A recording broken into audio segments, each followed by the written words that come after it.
com chave de ouro. Aleluia, glória a Deus. E para trazer uma palavra abençoada nessa noite, gostaria de chamar Pastor Rafael Dias.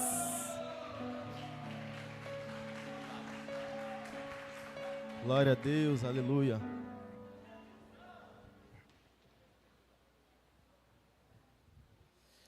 A graça e a paz do Senhor, igreja, amém? Glória a Deus.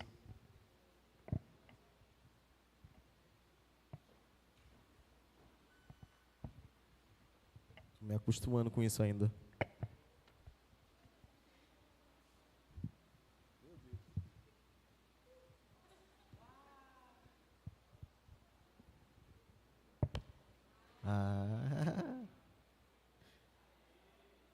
Quase 1-0, mas eu consegui. Feche seus olhos, baixe sua cabeça, vamos orar, vamos falar com Deus. Queria te convidar a buscar a presença de Deus com seu coração aí, onde você está. Pai, nós te louvamos e agradecemos porque o Senhor é bom. A sua fidelidade dura eternamente, Deus. Obrigado, Pai, porque o Senhor nos traz aqui nessa noite tão especial para recebermos mais de Ti, ouvirmos a Sua voz e sermos cheios, ó Deus, da porção plena que o Senhor tem para revelar aos nossos corações. Eu te clamo, Deus, que nossos corações essa noite sejam cheios, reabastecidos e que nós possamos, ó Deus, ser revigorados em Ti, no nome de Jesus. Amém e amém. Glória a Deus, aleluia. Muito prazer, sou o pastor Rafael Dias, discípulo dos bispos Alex, bispo Aninha, casado com a pastora Simone, líder da coordenação Reino e, acima de tudo, filho de Deus, servo do Altíssimo, irmão em Cristo, que assim como você depende muito da graça e da misericórdia de Deus para que nós possamos tocar a nossa vida.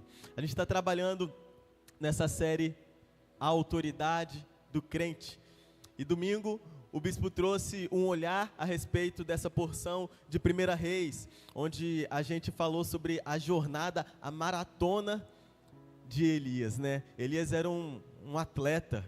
Qualquer atleta de triatlo ficaria com muita inveja da performance de Elias, que corria como poucos ou como ninguém mais, que tinha energia, que tinha força, sobretudo que tinha a graça de Deus sobre a vida dele, de maneira que ele operava grandes sinais e prodígios. Mas a jornada que o bispo trouxe no último culto, falando sobre toda a corrida de Elias, na verdade foi uma parte dessa corrida toda que ele fez. Antes ainda, Elias tinha saído de Tisbé para Judá, quando ele foi chamado. Elias, o Tesbita. Então foi dali que ele saiu e ele foi para Judá, para Israel, onde deu a palavra a Acabe. Acabe foi um rei muito mal. Até então ele foi colocado pelo próprio Deus como o pior rei de Israel. Por quê? Porque ele atraiu para a nação, para o povo de Israel, o povo escolhido e exclusivo do Senhor, atraiu deuses para essa nação.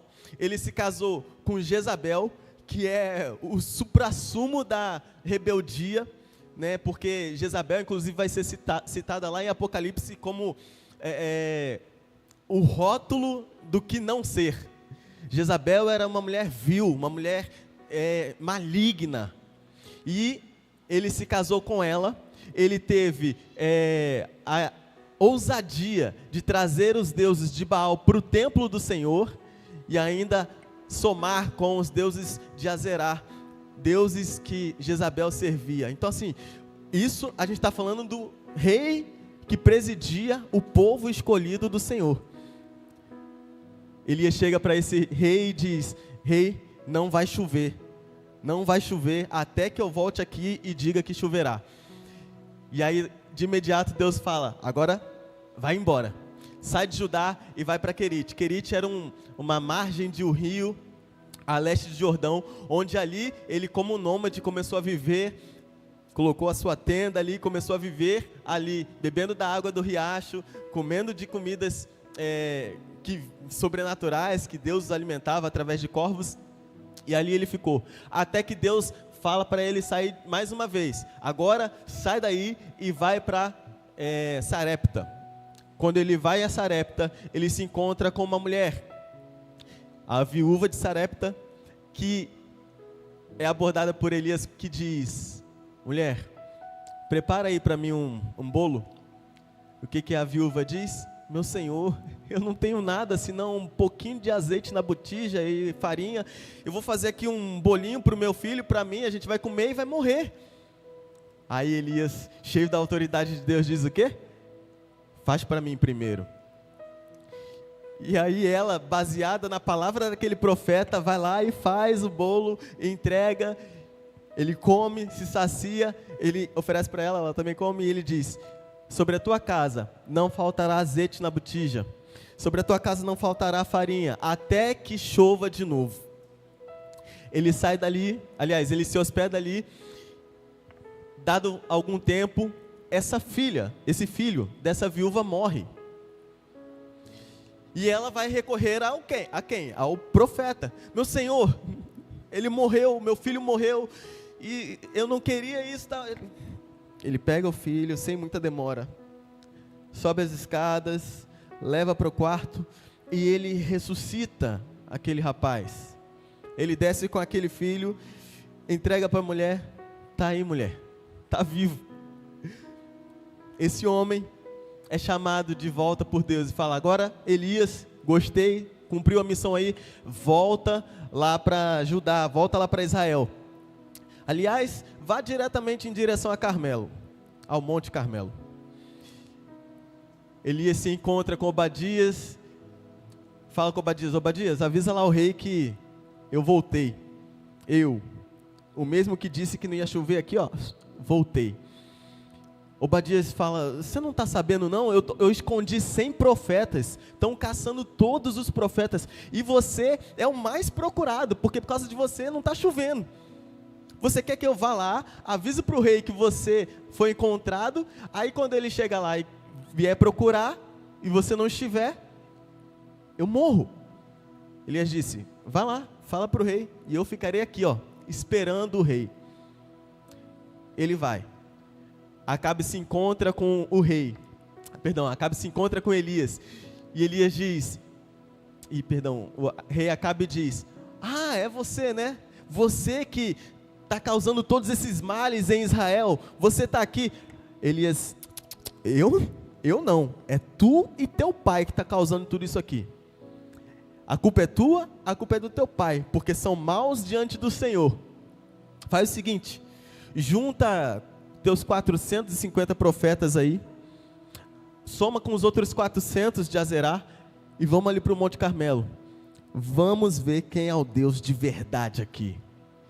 Eles chegam lá e você sabe toda a história que acontece. Eu só estou querendo resumir aqui um pouco dessa jornada de Elias, porque toda essa jornada configura uma postura muito convicta de quem de fato Elias é. Amém? Você concorda comigo que ele era um homem de Deus? Posicionado, convicto, muito seguro de que ele falava pelo próprio Deus. Você concorda comigo? Então, vamos lá. Eles se reúnem no Monte Carmelo, e aí aqueles profetas de Baal tentam todos os seus rituais, não conseguem. Elias zomba um monte. Essa passagem é uma das que eu mais rio lendo a Bíblia, porque Elias zomba demais daqueles homens, aqueles profetas. Depois vai ler. E aí eles acabam o ritual deles sem sucesso.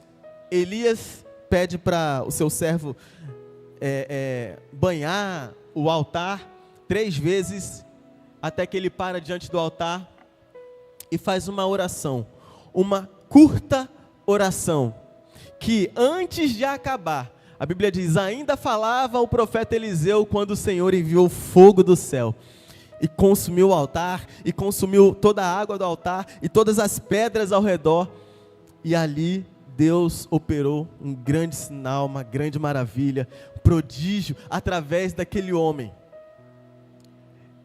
Ele leva aqueles homens para o monte, mata aqueles profetas, E aí vem mais um episódio. Ele chama o seu servo, vai entendendo essa jornada aqui, ó. Ele chama o seu servo e diz, ó, dá sinal lá para Acabe que vem chuva aí. Faz o seguinte, sobe naquele monte, vai no topo do Monte Carmelo e vê se tá vindo nuvem ali. Vai vir uma nuvem, rapaz, você não tem noção. Aquele servo sobe, volta, tem nuvem não. Vai lá de novo. Ele vai, volta, tem nuvem não. Ele vai, volta, tem nuvem não. Vai, volta, vai, volta, vai, volta. Quando chega na 7ª, meu profeta, até tem uma nuvem, mas assim, é do tamanho da minha mão, é do tamanho da mão de um homem. Elias se levanta rápido, se cinja, vamos embora, que vai vir tempestade, vai vir toró. Você consegue imaginar a cena desse homem? Olha quanto que ele era posicionado, olha quanto que ele era visionário, olha quanto que ele confiava no Deus a quem ele servia, olha o quanto que ele conhecia o coração de Deus, olha o quanto que ele tinha percepção do que Deus estava construindo ali. Ele sai em disparada, já deixa o recado para Acabe, Acabe, pega os teus cavalos e vai embora, porque vai chover. Ele corre para Jezreel, e vem grande chuva, e é a partir dessa porção que a gente volta para aquele trecho, onde Jezabel fica sabendo da informação de que Elias tinha matado todos os profetas, e ela diz, que o Senhor me consuma se eu não chegar amanhã e esse cara estiver morto. Eu vou pegar esse profeta, eu vou pegar esse homem de Deus. E aí a gente entra no capítulo 19, 1 Reis, capítulo 19. Projeta para mim, por favor. Eu só vou ler os primeiros versículos, porque é nesse trecho que eu quero trabalhar contigo. Acabe contou a Jezabel tudo o que Elias havia feito, incluindo o modo como havia matado todos os profetas de Baal. Por isso, Jezabel enviou essa mensagem a Elias: que os deuses me castiguem severamente, se até amanhã nesta hora eu não fizer a você o que você fez aos profetas de Baal. Elias teve medo e fugiu para salvar a vida. Foi a Berseba, uma cidade em Judá, e ali deixou o seu servo. Rapidão, volta. Me responda, igreja. Elias teve o quê? Teve o quê? Medo. E ele fugiu para quê? Para salvar sua vida. Segue. Versículo 4. Depois foi sozinho para o deserto, caminhando o dia todo, sentou-se debaixo de... Volta. Ele já deixou o servo dele? Ah, tá. E ali deixou o seu servo. Pode ir. Perdão. Depois foi sozinho para o deserto. E ali... Cadê? Caminhando o dia todo, sentou-se debaixo de um pé de giesta e orou. Pedindo para... Ele fugiu de Jezabel porque ele queria salvar a sua vida. Ele foge e quando ele chega lá, perto de uma giesta, ele pede para morrer. Por que então ele fugiu? Por que então Elias fugiu? Se ele fugiu para, depois de se ver livre de Jezabel, dizer: Deus, agora me mata. Não era melhor então ele falar: não, agora me mate então, Jezabel, eu não quero mais viver. Sentou-se debaixo de pé de giesta e orou pedindo para morrer. Já basta, Senhor, disse ele. Tira minha vida, pois não sou melhor do que meus antepassados que já morreram. Só até aí. Eu quero refletir com você um pouco sobre esse trecho, esse momento. Porque Elias, ele está vivendo algo que é diferente. Por que diferente? Elias não era um homem comum. Óbvio, não era um homem comum. Mas aqui, nesse momento, Elias se vê num lugar onde o cansaço fala por ele. E é sobre isso que eu quero falar. Sobre o cansaço. O cansaço, ele é muitas vezes cruel. Cruel. Ele rouba de nós aquilo que às vezes a gente não esperava entregar. Eu, particularmente, não sou muito fã de dormir. Eu não sou fã, não sou adepto do sono. Eu não curto a ideia de ficar dormindo. Eu acho que eu herdei do meu pai a frase: dormir é perda de tempo. Não acho que é. É erradíssima essa frase. Erradíssima. Dormir repõe tudo aquilo que você precisa de energia, habilita a sua saúde, não é perda de tempo. Mas eu sou do tipo que, de fato, não gosta de dormir. E não é como alguns adolescentes e jovens que dizem: eu também não, só durmo 3, 4 horas da manhã. Eu sei, mas aí também acorda meio-dia, 1 hora, 3 horas da tarde. Não é desse tipo de não gosto de dormir que eu estou falando. Eu estou falando do tipo que eu tenho que dormir, então eu durmo. Mas, por exemplo, domingo à tarde, depois de uma lasanha, depois de um churrasco, depois de uma feijoada, que é aquele momento que você diz: agora aquela soneca é sagrada. Eu sempre odiei. Para mim não faz sentido pegar uma parte do meu dia em que eu poderia estar plenamente ativo e dormir. Eu não durmo. Eu não gosto dessa ideia. Eu me lembro de quando eu era criança, e aí chegava por volta dessa época, minha mãe fazia 2 sobremesas que eu sempre amava. Rabanada, sempre amei. Rabanada, gente, rabanada. Aqui se chama rabanada? Se chama rabanada? Rabanada é muito bom. Quem é adepto da rabanada? Rabanada é muito bom, cara. Olha, isso é das minhas. É a melhor coisa do mundo. Rabanada é aquele pão com açúcar, canela, né? Meu Deus do céu. Que principalmente tem na mesa natalina, né? Geralmente é pro final do ano que tem. Você é do Rio também? Então é por isso. Cariocas aqui são apaixonados por rabanada. Enfim, essa era uma sobremesa que minha mãe fazia.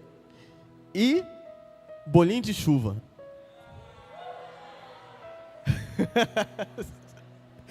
Gente, isso tem gosto de infância, não tem? Não tem? Bolinho de chuva.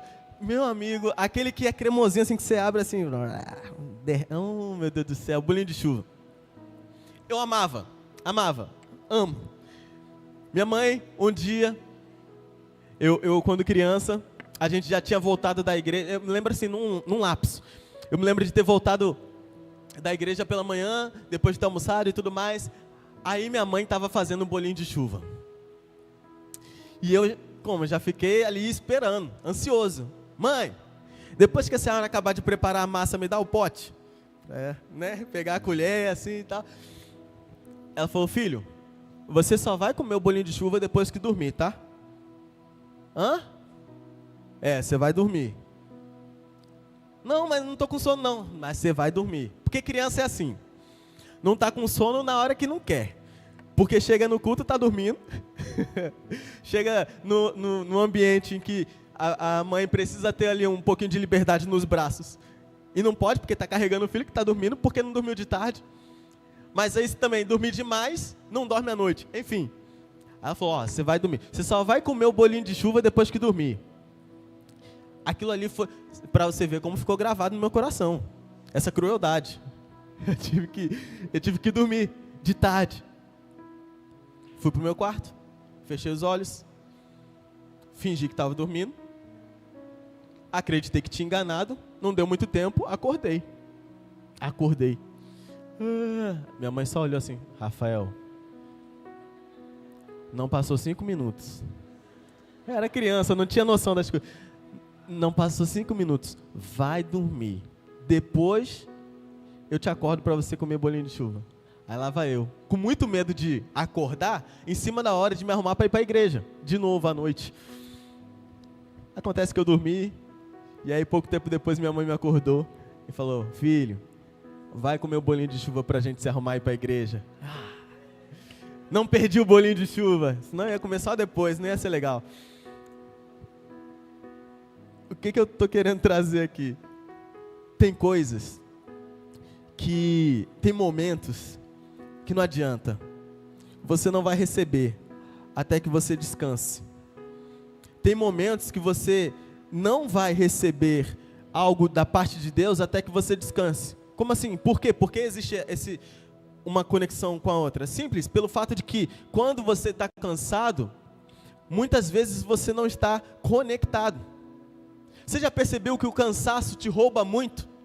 O cansaço rouba muito você de muitas coisas que você poderia estar usufruindo. Experimente tomar uma decisão séria quando você está cansado. Já tentou fazer isso? Domingo agora, eu que não gosto de dormir, de tarde, estava voltando da formatura. Eu e minha esposa fomos almoçar fora. Aí na volta, eu falei, amor, você pode levar o carro? Levo. Falei, acho que eu tomei remédio, sinusite, tô meio grogue aqui. Aí eu sentei no banco, ela falou, amor, deita aí e dorme. Aí eu virei para ela e falei, você sabe que eu não durmo de tarde. Eu só sei que depois ela estava me cutucando e falou, amor, chegamos. Então, quando você está muito cansado, nem sobre si você tem domínio. Vide Esaú e Jacó, que por voltar muito cansado, Esaú consegue negociar até mesmo o seu direito de primogenitura. Quando você está cansado, você não tem condições de decidir. E olha, eu vou te falar, é exatamente quando você está cansado, que você vai decidir mandar aquela mensagem para o seu líder, dizendo que você vai desistir. É exatamente quando você está cansado, que você vai entregar na mão de Deus e falar, Deus, cansei de orar pela minha família, pela minha mãe, pelo meu pai, pelo meu irmão, pelos meus filhos. O Senhor sabe, mas eu já me esgotei. Quando você está cansado, você começa a tomar decisões que não são cabíveis quando comparadas a quando você está em plena energia. Quando você está cansada, é o momento em que você cogita chegar e fazer do dia o último dia de trabalho. É hoje que eu vou chamar meu chefe na sala. É hoje que eu vou conversar com ele. É hoje que eu vou conversar com ela, eu vou pedir demissão, não dá mais, eu vou ter que pedir contas desse emprego. Quando você está cansado, é o dia que você decide que você já não vai mais estudar para aquele concurso, que você não vai mais pagar aquele edital, e você vai abrir mão, quem sabe para o próximo ano, e o próximo se torna sempre o próximo, o próximo, o próximo, o próximo. Quando você está cansado, você começa a negociar muitas coisas, porque quando você está cansado, você perde o senso, e você não pensa muito bem sobre o que decidir ou como decidir, e dirá pensar sobre como e quando tomar as melhores decisões. Elias, ele chega nesse momento cansado, exausto. Por que eu falei de todos aqueles momentos que ele viveu antes? Porque ele já tinha vivido muitas outras coisas. Ele já tinha construído uma história com Deus, e olha que estava próximo, não tinha tanto tempo assim, ele tinha um ministério ainda que estava se desenvolvendo, mas ele já tinha vivido um histórico com Deus, de um homem de Deus relevante, proeminente, mas ele ainda assim, depois de fugir, chega em 1 Reis, coloca lá por favor novamente, 1 Reis, capítulo 19, versículo 4, depois de andar um dia inteiro no deserto, ele para, ele ora e diz, já basta, Senhor, já basta, já basta.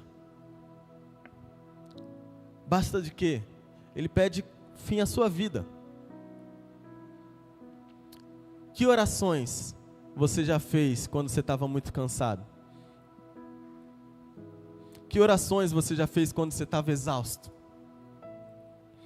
Eu não vou conseguir ler aqui por causa do tempo, mas depois você pega para ler 1 Reis 17, quando Elias ressuscita aquele menino. Qual que é a oração de Elias? É uma oração de dependência. Deus, olha isso aqui. Você não me fez ressuscitar esse menino para ele morrer. Aliás, você não me fez alimentar essa viúva, essa família, para esse menino morrer. Deus vai lá e ressuscita. Quando Elias está diante do altar, ele fala: Senhor, revela quem tu és, revela que só tu és o Deus de Israel. Fogo cai do céu. Num momento, uma oração de dependência. Em outro momento, uma oração de, como é que eu posso dizer, honra e exaltação a quem Deus é. Mas nesse momento, uma oração de um coração exausto. E uma oração de um coração exausto, geralmente, tende a expressar palavras que não deveriam sair de suas bocas. É quando eu estou muito exausto, que eu faço orações que talvez eu não devesse fazer. Rafael, você está dizendo então que quando eu estou muito cansado não é bom eu orar? Pelo contrário, calma lá. Por favor, ore. Mas eu aprendi uma coisa com o bispo que, para mim, assim, é fenomenal. O bispo, ele ensinou isso, ele já falou isso aqui algumas vezes, que quando ele está mal, ele diz para Deus: Deus, não escute a oração dos meus pensamentos, escute a oração que eu estou verbalizando, escute o que eu falo, porque você tem controle sobre o que você diz. Quando você está mal, não é o momento de você falar: Deus, eu não quero mais a minha célula, eu não quero mais minha liderança, eu não quero mais orar pela minha família, eu não creio mais. Não, tudo bem, você tem um secreto e você pode abrir o seu coração, rasgar o seu coração, ser sincero diante de Deus, mas eu vou te convidar a crer num Deus que restaura a energia, que restaura o vigor, que dá força ao cansado, que revigora e que levanta o caído. Orar confiando num Deus que faz cair fogo dos céus. Porque se Elias tivesse com o coração revigorado, ele lembraria da oração que ele fez lá diante daquele altar. E talvez a oração dele seria diferente. Mas aqui ele diz: já basta, Senhor, tira a minha vida. E ele diz: eu não sou melhor que os meus antepassados que já morreram. Você sabe que na Bíblia existem alguns momentos de ressurreição, certo? Alguns momentos. Esse rapaz que foi ressurreto por Elias, Eliseu também tem um episódio extraordinário. As histórias de Elias e Eliseu, leia, são cinematográficas. Os ossos de Eliseu ressuscitam um soldado que cai na cova. O soldado tomou uma flechada, não lembro qual foi o golpe que ele tomou, ele cai na cova de Eliseu, onde estão os restos mortais de Eliseu, ele bate e volta. Opa, estou vivo de novo. Foi desse jeito. Lázaro é ressuscitado, e Jesus ressuscita um menino que está vindo num caixão, junto com o velório, o sepultamento, enfim.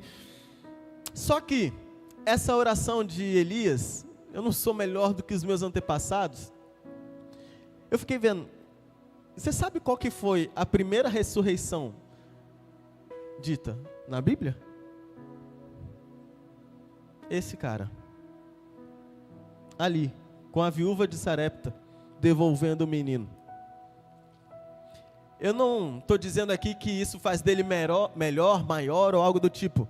Eu sei de uma coisa, quando Deus está construindo uma história nas nossas vidas, pode ser que você vá por momentos onde você vai ver grandes vales, e o cansaço vai tomar conta, e você começa a perder muito, e nesse momento o cansaço vai querer nortear suas decisões, mas pode ser que você também comece a viver coisas novas, extraordinárias, e o cansaço vai querer te sabotar também, porque às vezes a gente pensa que o cansaço está atrelado ao fracasso, e não está. O cansaço está atrelado a movimento. Se existe movimento, existe cansaço. Porque eu posso ter conquistado muitas coisas, e ainda assim, por estar cansado, querer abrir mão de tudo, como foi com Elias. Tal qual eu posso ter alcançado muitas coisas e perdido tudo, e aí no meio do cansaço me ver indisposto a tentar mais uma vez. Como é que está o seu coração? Hoje, você precisa entender que o cansaço não pode ser a motivação que norteia as tuas respostas. Para Deus, você pode apresentar um coração cansado, porque Ele vai dizer: vinde a mim todos que estão cansados e sobrecarregados. Deus não rejeita um coração cansado. Para Deus, você pode apresentar um coração fatigado, e Ele é capaz de restaurar a energia, o vigor. Só que entenda uma coisa: quando você estiver cansado, não decida, dependa. Quando você estiver cansado, não decida, dependa. Quando você estiver cansado, o louvor pode subir. Quando você estiver cansado, não é o momento de você decidir sobre a sua célula. Não é o momento de você decidir sobre os seus sonhos. Quando você estiver cansado, não é o momento de você decidir sobre o que você vai fazer com aquilo que Deus te deu, com os talentos, com o que Deus tem depositado sobre a sua vida. Quando você estiver cansado, não é o momento de decidir. Esaú fez isso e não foi bom. Elias fez isso e pediu por sua morte. Quando você estiver cansado, não decida. Dependa. Dependa. Porque quando você depende de Deus, você pode dizer: Deus, eu estou exausto, eu estou muito cansado, eu estou esgotado. Decida por mim, faz por mim. Aumenta minha fé, me ajuda a enxergar, mas por favor, faz o que o Senhor quer, não o que eu quero.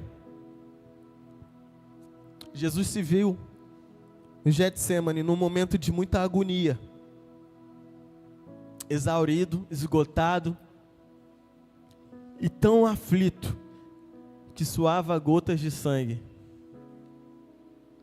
Ali ele abriu mão, o Filho de Deus abriu mão de decidir para depender, quando disse: Pai, se possível, afasta de mim esse cálice, contudo, não seja feita a minha vontade, mas a tua. Se até Jesus entendeu, por que eu e você achamos que é um bom momento decidir quando a gente está cansado? Porque é quando a gente está cansado que a gente começa a negociar nosso ministério, quando a gente está cansado que a gente começa a negociar os nossos alvos, objetivos. Quando a gente está cansado, a gente começa a negociar tudo.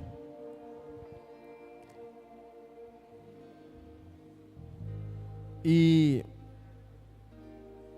existe um socorro bem presente para o coração cansado. Salmo capítulo 121, se puder projetar. Salmo capítulo 121, versículo 1. Tem aí? Salmo 121, 1.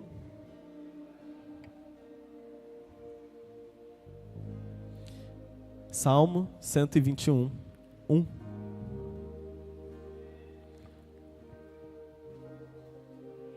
Olho para os montes e pergunto: de onde me virá o socorro? Versículo 2. O meu socorro vem do Senhor, que fez os céus e a terra. Ele não deixará que você tropece, aquele que o protege não, porque o cochilo do meio da tarde pertence a nós. Agora, Deus, esse não. A Bíblia diz que o guarda de Israel, pode continuar, o guarda de Israel não cochila e nem dorme. Você está cansado? Deus não. Você está exausto? Deus não. Quando você estiver fadigado, Deus não estará. Quando você estiver esgotado, Deus não estará. Por isso, se existe um socorro que é bem presente, é Ele. E por isso que você pode elevar os olhos para os montes e dizer: é de lá que vem o meu socorro, porque hoje eu estou cansado, mas Deus permanece com muito vigor. Hoje eu estou exausto, mas Deus permanece lutando por mim. Hoje eu estou esgotado, mas Deus permanece lá para me sustentar, para me ajudar, para ser o meu socorro bem presente. Esse é o Deus a quem servimos. Quando você estiver cansado, eleve os olhos para os montes, pois é de lá que vem o seu socorro. Feche seus olhos onde você está. Talvez você tenha chegado aqui cansado, depois de um dia de trabalho, de uma semana que mal começou, e você está pensando, meu Deus, se é terça-feira e eu já estou assim, se é terça-feira e dentro de casa já está desse jeito, se é terça-feira e na minha família já está tão conturbado, se é terça-feira e eu já estou tão exaurido, como é que eu conseguiria chegar até sexta, até sábado, até o próximo domingo? Talvez seja esse momento que você começa a pensar se vale a pena você começar a planejar seu 2025. Se nem em 2024 você está conseguindo mais nutrir sonhos. Quão cansado está o seu coração de tentar e não ver os resultados. Quão cansado está o seu coração de por tentar ver os resultados, mas por tanto correr atrás desses resultados, ver que eles te trouxeram um cansaço para o qual você não estava acostumado. Ei, líder, talvez você esteja crescendo, mas isso não faz de você um super homem, uma super mulher. Você precisa descansar em Deus. Pai, mãe, você precisa descansar em Deus. Sim, lute pelos seus filhos, seja a força que o seu filho precisa. Filhos, sejam o sacerdote que os seus pais precisam ver posicionado, até que eles venham ao altar. Mas por favor, lembre-se, você precisa aprender a descansar em Deus. Maridos, antes de tomar a decisão de sair de casa, considere descansar o seu coração em Deus, porque Ele dirá o que você deve fazer. Certamente não é isso que Ele quer para sua casa. Mulher, não abra mão de ver Deus operando através da sua vida. Descansa, descansa. De homens não virá o descanso que você precisa. De bens materiais não virá o descanso que você precisa. Eleve os seus olhos para os montes, porque é de lá que vem. É de lá que vem o seu socorro.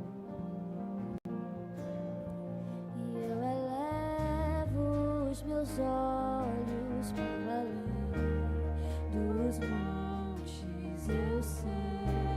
De lá veio o meu socorro, e ele vem saltando, ele vem saltando sobre os montes, sobre os montes.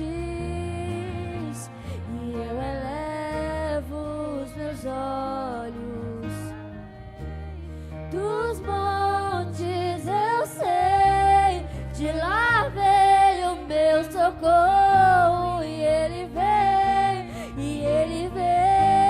saltando, ele vem saltando sobre os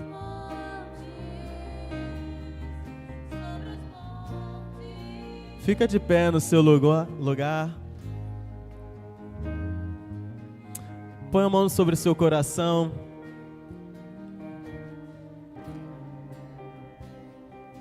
Deus, o Senhor conhece os corações.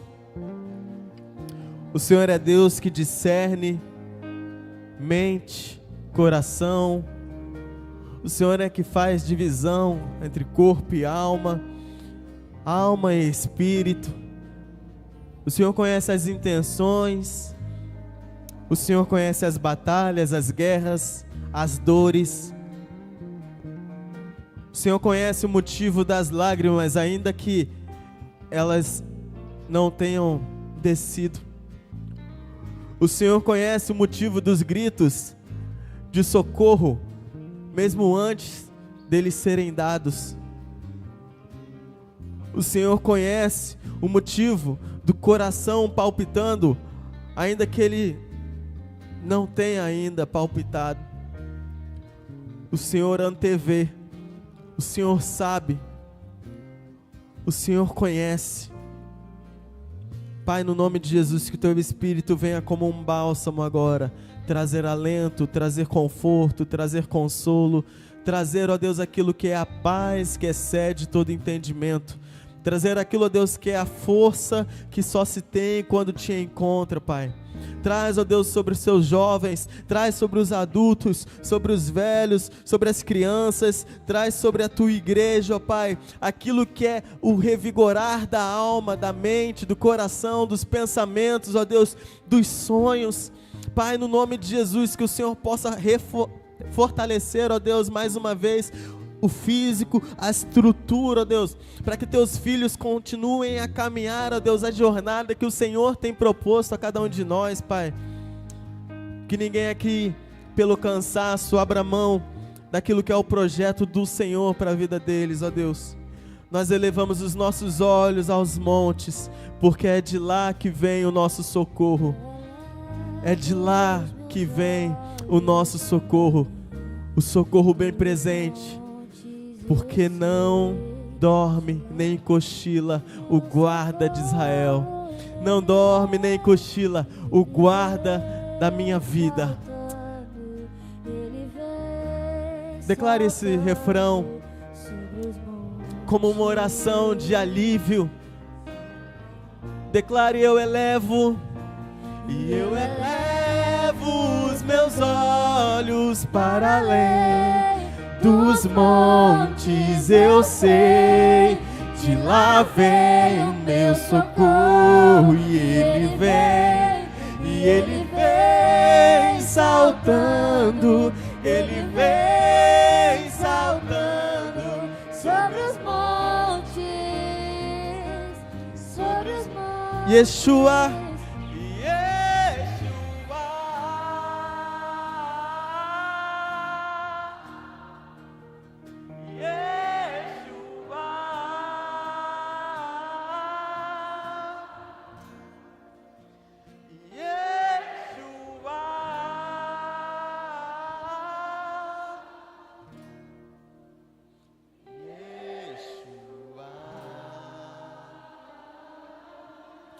Obrigado, Deus, porque em Ti nós temos o conforto. Em Ti temos, ó Deus, aquilo de que precisamos para voltar, assim como Elias voltou. E nós continuaremos a cumprir o Teu propósito em nossas vidas, no nome de Jesus. Aleluia, aleluia. Glória a Deus. Que o Senhor te fortaleça para que você viva dias extraordinários, enrijecidos por aquilo que somente Deus pode te trazer, amém? Nós temos algum visitante aqui hoje conosco? Se houver algum visitante, alguém, dá um aceno assim com a sua mão, rapidinho. Existe alguém? Tem aqui na frente, glória a Deus pela sua vida. Tem mais alguém?